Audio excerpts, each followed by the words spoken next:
নমস্কার বন্ধুরা, তোমরা সবাই কেমন আছো? আশা করি সকলে খুবই ভালো আছো। পম্পা সিম্পল কুকে সবাইকে স্বাগত। আজকে আমি তোমাদের সঙ্গে দুর্দান্ত স্বাদের চিড়ে দিয়ে একটা টিফিন বা নাস্তা রেসিপি শেয়ার করব। তোমরা কিন্তু ভিডিওটা স্কিপ না করে পুরোপুরি দেখতে থাকো। আশা করছি তোমাদের ভীষণই ভালো লাগবে। এটা স্কুল অফিসে টিফিনের জন্য বা সকাল সন্ধ্যার টিফিনের জন্য এটা বানিয়ে নেওয়া যায়। ভীষণই টেস্টি একটা রেসিপি। তাহলে চলো বন্ধুরা, কিভাবে এই নাস্তা বা টিফিনটা আমি বানালাম তোমাদের সঙ্গে ঝটপট শেয়ার করি। আর বন্ধুদের কাছে একটাই অনুরোধ, ভিডিওটা দেখার সময় তোমরা একটা লাইক দিয়ে ভিডিওটা দেখবে। তোমাদের একটা লাইক আমার নতুন ভিডিও বানাতে উৎসাহ জাগায়। তাহলে চলো বন্ধুরা, আমি শুরু করি। এটা ভীষণই হেলদি একটা টেস্টি রেসিপি।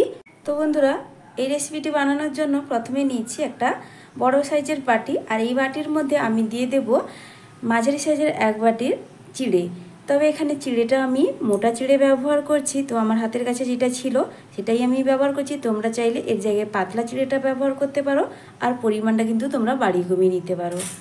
এবার চিড়েটাকে কিন্তু ভালো করে ধুয়ে পরিষ্কার করে নিতে হবে। আর এই কাজটা আমি 2 থেকে 3 বার মতো করে নেব, কারণ চিড়ের মধ্যে অনেকটা পরিমাণ ময়লা থাকে, সেটা কিন্তু ভালো করে ধুয়ে পরিষ্কার করে নিতে হবে। দেখো চিড়ের মধ্যে কতটা ময়লা জল, এই জলটা কিন্তু বারে বারে পাল্টে ধুয়ে নিতে হবে বারে বারে চিড়েটাকে। তো এই কাজটা আমি করে নেব প্রথমে। দেখো বন্ধুরা, চিড়েটাকে ভালো করে আমি 3 বার মতো জল পাল্টে পাল্টে ধুয়ে নিয়েছি। আর অবশ্যই চিড়ের মধ্যে অনেক সময় কিন্তু ধান থেকে থাকে, সেটা কিন্তু তোমরা বেছে নেবে, না হলে রেসিপিটা বানানোর পরে যখন খাওয়া হবে মুখে পড়লে কিন্তু খুবই খারাপ লাগে। তো এবার চিড়েটা ভালো করে ধুয়ে নেওয়ার পর এখানে কিন্তু আমি ভালো করে জল ঝরিয়ে নিয়েছি। এর মধ্যে কিন্তু এক্সট্রা কোনো রকম জল নেই। প্রয়োজনে হাত দিয়ে এইভাবে চেপে চেপে জলটাকে বের করে দিতে হবে। এবার এই চিড়ের মধ্যে দিয়ে দিচ্ছি, দেখো বন্ধুরা, 2 চামচ টক দই। তবে এই চামচের মাপটা দেখে নিশ্চয়ই বুঝতে পারছো, এটা কিন্তু খুব বেশি বড় চামচ না। তো 4 চামচের যেভাবে চামচ হয় তার থেকে কিন্তু একটু বড় হবে। তো এখানে আমি 2 চামচ টক দই ব্যবহার করলাম। তবে টক দইটা হাতের কাছে না থাকলে এটাকে স্কিপ করতে পারো। আর দিয়ে দিচ্ছি, যেহেতু আমি চামচটা মেপে দইটা দিলাম, সেই জন্য চামচটা মেপে দেখো বন্ধুরা দিয়ে দিচ্ছি 2 চামচ জল। তবে একদম অল্প পরিমাণ এখানে জলটা দিলাম। তো জলটা দিয়ে ভালো করে আমি একটু মিশিয়ে নেব।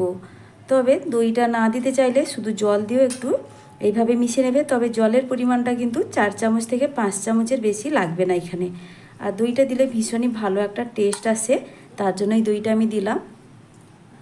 এবার ভালো করে মিশিয়ে নেওয়ার পর 5 থেকে 6 মিনিট মতো একটু ঢাকা দিয়ে রেখে দিতে হবে। এতে চিড়েটা খুব সুন্দর নরম হয়ে যাবে। আর পাতলা চিড়ে হলে বন্ধুরা এখানে কিন্তু রেস্টে রাখার দরকার নেই, এমনিতেই কিন্তু চিড়েটা ধুয়ে নেওয়ার পর নরম হয়ে যায়।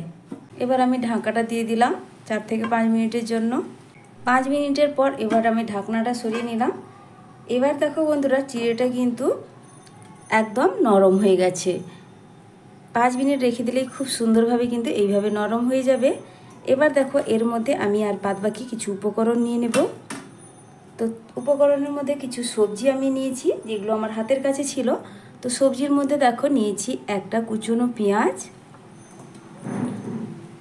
আর পেঁয়াজটার সাইজটা একটু মিডিয়াম সাইজের নিয়েছি। এখানে নিয়েছি 2টো কাঁচা লঙ্কা, নিয়েছি একটা ছোট সাইজের আলু, এইভাবে গ্রেট করে নিয়েছি। আর তোমরা চাইলে আলুটা সেদ্ধও দিতে পারো। আর নিয়েছি একটা ছোট সাইজের গাজর, গ্রেট করে নিয়েছি। হাতের কাছে থাকা উপকরণ দিয়ে বন্ধুরা এটা কিন্তু ভীষণই টেস্টি হেলদি একটা রেসিপি বানানো হয়ে যায়। তো দিয়ে দিলাম সামান্য একটু ধনেপাতা কুচি।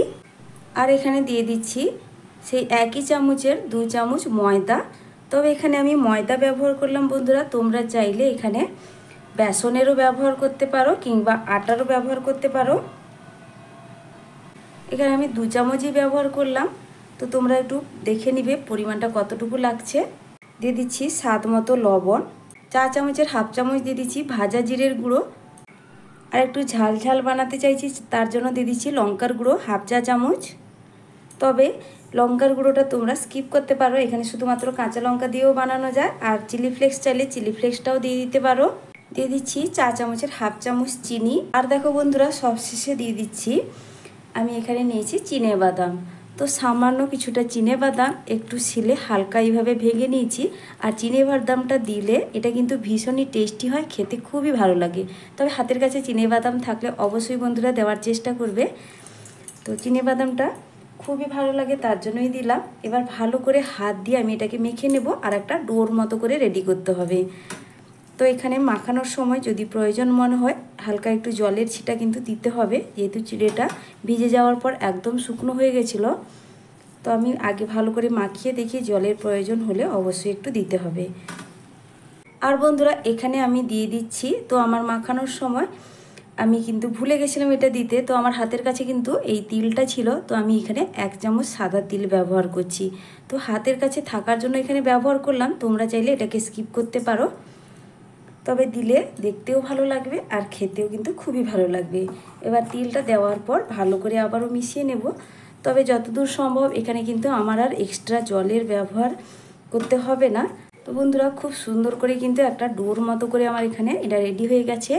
আর এখান থেকে আমি আমার পছন্দ মতো শেপ দিয়ে বানিয়ে নেব।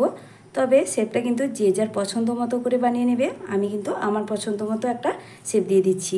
একটু লম্বা শেপ করে আমি বানিয়ে নেব, এতে দেখতে ভীষণই ভালো লাগবে। তো দেখো হাতে এইভাবে একটু করে নিলাম, তারপরে একটু লম্বা শেপ দিয়ে দিব। ভীষণই টেস্টি একটা রেসিপি বন্ধুরা, তোমরা একবার হলেও বাড়িতে বানিয়ে দেখবে, আশা করছি তোমাদের ভীষণই ভালো লাগবে। তো দেখো বন্ধুরা এইভাবে কিন্তু আমি বানিয়ে নিচ্ছি। তোমরা গোল করেও বানাতে পারো বা একটু চ্যাপ্টা শেপ করেও বানিয়ে নিতে পারো, কোনো অসুবিধা নেই। স্বাদের কিন্তু কোনো রকম পার্থক্য হবে না। তবে হ্যাঁ, এখানে ময়দা ব্যবহার করতে না চাইলে অবশ্যই বেসন কিংবা আটার ব্যবহার করতে পারো। দেখো বন্ধুরা এইভাবে আমি সবগুলোই বানিয়ে নেব, তারপরেই ফিরে আসছি। দেখো বন্ধুরা এখানে কিন্তু সবগুলোই আমার খুব সুন্দর করেই বানানো হয়ে গেছে। ঠিক এইভাবেই আমি বানিয়ে নিয়েছি। দেখো এগুলো দেখতে কতটা সুন্দর লাগছে। এবার টিফিন বা নাস্তাগুলোকে ভাজার জন্য গ্যাসে একটা আমি ফ্রাইং প্যান বসিয়ে দিয়েছি। আর এই প্যানের মধ্যে আমি দিয়ে দিব 2 টেবিল চামচ মতো সাদা তেল। এগুলোকে ভাজার জন্য খুব বেশি তেলের প্রয়োজন হয় না বন্ধুরা, এখানে আমি তার জন্যই 2 টেবিল চামচ মতো তেলের ব্যবহার করলাম। তবে তোমরা চাইলে তেলটা এর থেকে বাড়িয়ে বা কমিয়েও নিতে পারো। তো বন্ধুরা তেলটা এবার গরম হয়ে গেছে। এবার এই গরম তেলের মধ্যে আমি একটা একটা করে নাস্তাগুলো বা টিফিনগুলো ছেড়ে দিচ্ছি। আর ভাজার সময় অবশ্যই গ্যাসের ফ্লেমটা কিন্তু মিডিয়াম টু লোয়ের মাঝখানেই রাখতে হবে, না হলে কিন্তু উপর থেকে কালার চলে আসবে, ভেতর থেকে কাঁচা থেকে যাবে। আর এইগুলোকে আলতো হাতে হালকা খুন্তির সাহায্যে আমি নাড়াচাড়া করে সব দিকেই সুন্দর করে ভেজে নেব। দেখো বন্ধুরা আমি এগুলোকে আবার উল্টে দিচ্ছি। অবশ্যই বন্ধুরা গ্যাসের ফ্লেমটা কিন্তু মিডিয়াম টু লোর মাঝখানে রাখবে, আবারও বললাম, না হলে কিন্তু পুড়ে যাওয়ার সম্ভাবনা থাকে। আমার রেসিপিটা যারা এতক্ষণ ধৈর্য ধরে দেখছো তাদেরকে আমি অসংখ্য অসংখ্য ধন্যবাদ জানাই বন্ধুরা। আর আমার চ্যানেলে নতুন কেউ বন্ধু হয়ে থাকলে আমার রেসিপি যদি তোমাদের কাছে ভালো লেগে থাকে তাহলে বন্ধুদের কাছে একটাই অনুরোধ করব, ভিডিওটা সম্পূর্ণ দেখো আর একটা লাইক অবশ্যই দিয়ে দেবে বন্ধুরা। তোমাদের একটা লাইক আমার নতুন ভিডিও বানাতে উৎসাহ জাগায়। আর আমার পুরনো বন্ধুদেরকে আমি অসংখ্য অসংখ্য ধন্যবাদ জানাই। আর নতুন বন্ধুরা এইভাবে সহজ সহজ রেসিপি পাওয়ার জন্য চ্যানেলটিকে সাবস্ক্রাইব করে পাশে থাকা বেল আইকনটা অবশ্যই প্রেস করে রাখবে। যখনই আমি নতুন ভিডিও আপলোড করব এই সহজ সহজ রেসিপিগুলো দিব, নোটিফিকেশান কিন্তু তোমাদের কাছে পৌঁছে যাবে।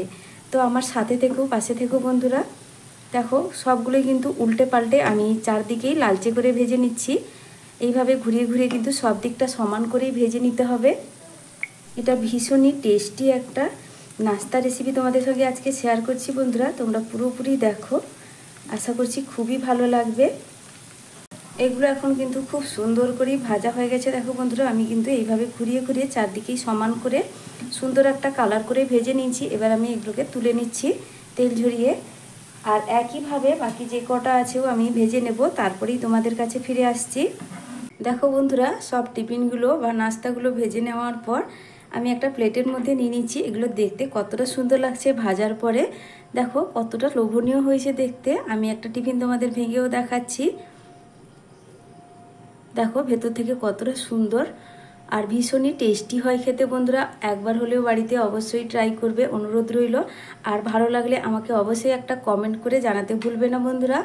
আমার এই আজকের টিফিনের রেসিপি তোমাদের কেমন লাগলো বন্ধুরা অবশ্যই কমেন্ট করে জানাবে। আর যদি ভালো লেগে থাকে তাহলে বন্ধুদের কাছে একটাই অনুরোধ করব, লাইক শেয়ার সাবস্ক্রাইব করে আমার পাশে থাকবে। আজকের মতো টাটা বন্ধুরা, ফিরে আসি নতুন এক রেসিপি নিয়ে। তোমরা সকলে ভালো থেকো, সুস্থ থেকো, দেখা হচ্ছে পরের ভিডিওতে।